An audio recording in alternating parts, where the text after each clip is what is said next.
Anupama Parameswaran Premam original వర్షన్తో entry ఇచ్చి వరుసగా 6 hits సాధించి అరుదైన రికార్డు అందుకుంది. ఇంతవరకు ఆల్ ఈజ్ వెల్.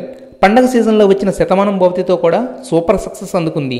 జనరల్గా హిట్స్ పడితే ఆఫర్స్ పెరగాలి, కానీ అమ్మడి విషయంలో మాత్రం వెరైటీగా రివర్స్ గేర్లో నడుస్తుంది. అనుపమ ఖాతాలోని 3 బడా ఆఫర్స్ ఫైనల్ కాకుండా డ్రాప్ అయిపోయాయి. పవన్ త్రివిక్రమ్ల పొలిటికల్ థ్రిల్లర్ సినిమాలో అను ఇమాన్యువల్ క్యారెక్టర్కి ముందు అనుపమనే కన్సిడర్ చేయడమే కాదు, ఆల్మోస్ట్ ఫైనలైజ్ కూడా చేశారు. కానీ అనుకోకుండా సీన్ మారింది. ఇక రెండోది కూడా గోల్డెన్ ఆపర్చునిటీనే.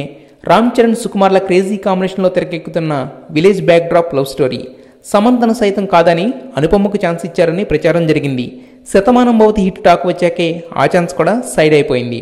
ఇక ఎన్టీఆర్ బాబీల ప్రాజెక్టులో వన్ ఆఫ్ ద హీరోయిన్గా స్వయంగా ఎన్టీఆర్ సజెస్ట్ చేశాడని అన్నారు. తీరా ఆ క్యారెక్టర్కి ఒక మలయాళీ హీరోయిన్నే తీసుకున్నారు, కానీ అనుపమని కాదు, నివేదా థామస్ని. అసలు హిట్ వస్తే ఛాన్సులు చేజారడం అనేది విచిత్రమైన విషయం. కాకపోతే కేరళ కుట్టి రెమ్యునరేషన్ దగ్గర పట్టుబడుతుందా అనేది మాత్రం తేలాల్సిన విషయం. ఇలా సంతోషంగా ఎప్పుడూ ఒక్కసారి ఉంటాను.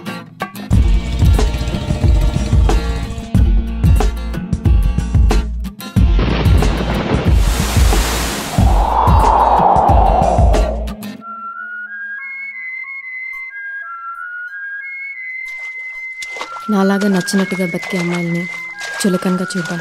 ఈ ప్రపంచానికి బాగా అలవాటు.